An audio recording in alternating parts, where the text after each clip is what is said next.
This must be about the fifth take that I'm doing.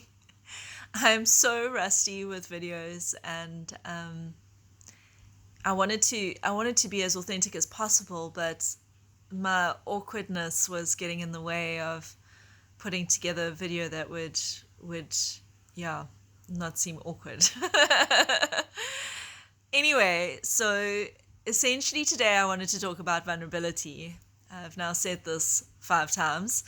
Um, yeah, I think that what one of the things that I've always spoken about is obviously mental health and living your life in a very conscious way, and trying to understand how your past trauma and childhood stuff kind of manifests into your adult life, and what to do when it comes to looking into ways to help yourself remedy all of that. And I've done a lot of the journey, using very natural approaches.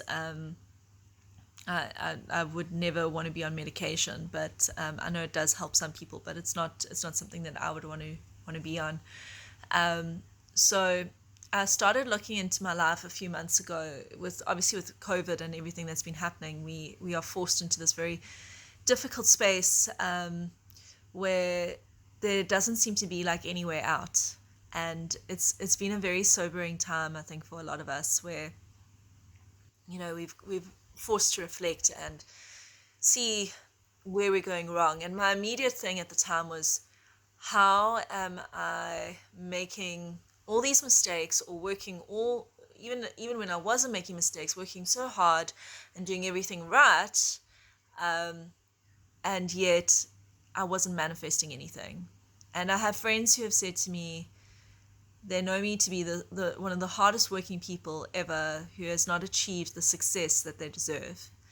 So, I mean, I guess it depends on how you measure success. If by success it's being a bit more recognized and known, then sure. Like, then if you're on social media and active enough, you can be well known. But for me, success is always about like the personal challenges and achieving the goals that I've set for myself. And I would set all these goals, and even when I achieved them, I wouldn't feel happy. I would feel like I've got to find something else. And what would be next? Would my next challenge be? Or as I was getting into the one, I'd be looking for the next challenge. And it was just so easy to migrate from one idea to another idea, especially if things got a little bit hard. And I've never been one to give up, so I would always see them through, even if they had like a bitter ending. So for me, the reflection came about with my own personal judgment for my success, and the lack of the being so close to 40, not being in the position that I wanted to be in at this time of my life. And it's been quite a hard pill to swallow, because with COVID being here, there's very little you can do, to execute all the dreams that you wanted to. People are not earning as much. People are not employing as much as they were. Lots of people losing their jobs. I don't want to go into all the negativity, but like, it's a hard time for all of us. So what I decided to do was look at what parts of my life, what parts of my childhood had not yet been addressed, in terms of the traumas, and what had I not done in terms of exercises or therapies, and professionals, seeing professionals to help me through that process. So I considered hypnotherapy, and then I was talking to one of my friends who happened to be seeing a psychologist at the time, and she recommended TRE. So the psychologist that she referred me to had since moved, but the psychologist and I, decided to start with talk therapy. And I've since found out that one of my good friends, Brian Crawford, he's actually a chiropractor, but he also does TRE. So if anyone is interested in this, I'll put his handle below.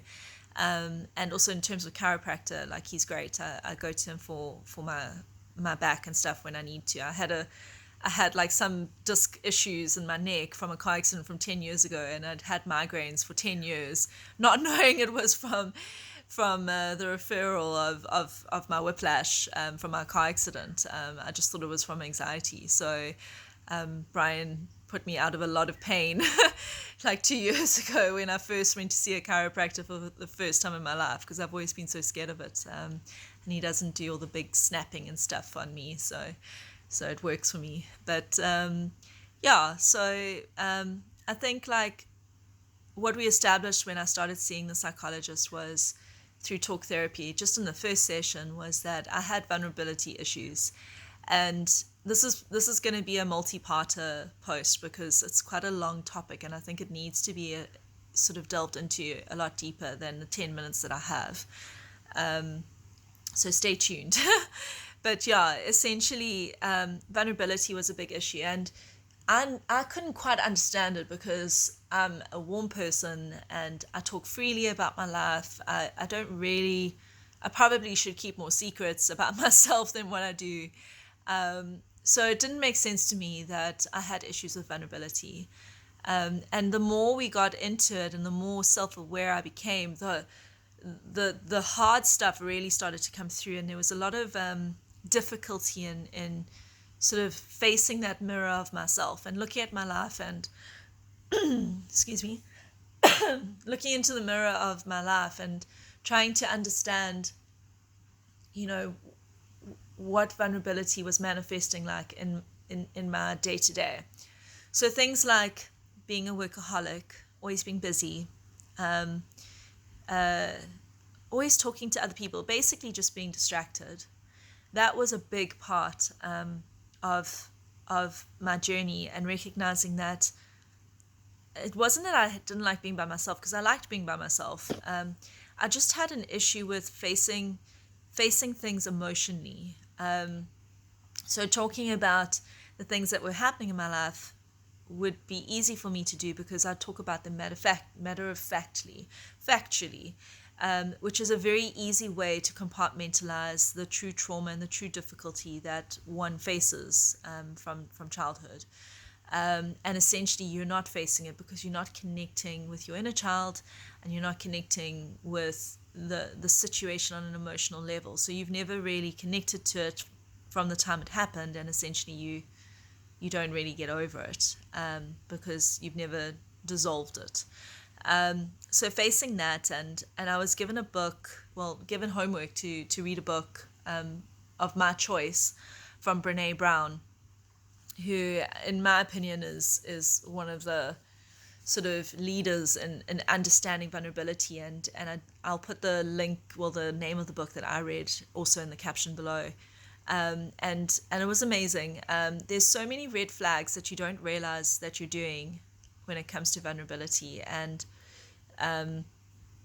there's a lot of dismissing and a lot of sweeping things under the rug and just being okay, but then that stuff eventually starts to overflow, and it doesn't make sense when it does overflow because you're not connected to that stuff that you swept under the rug anymore. So you're like, why am I feeling like this? Why am I feeling sad? Why am I feeling disconnected? And I also felt that I was betraying myself in a lot of ways.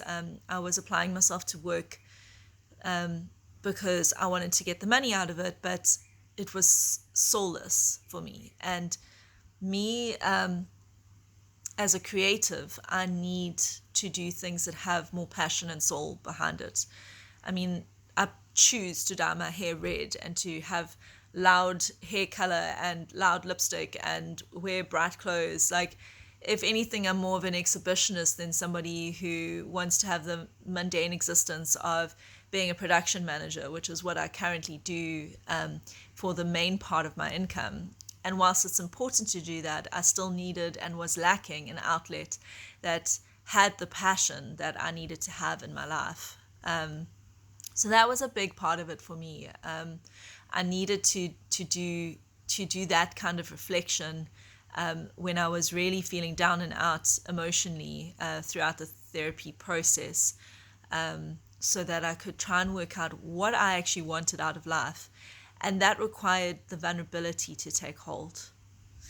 This is going to be continued in part 2.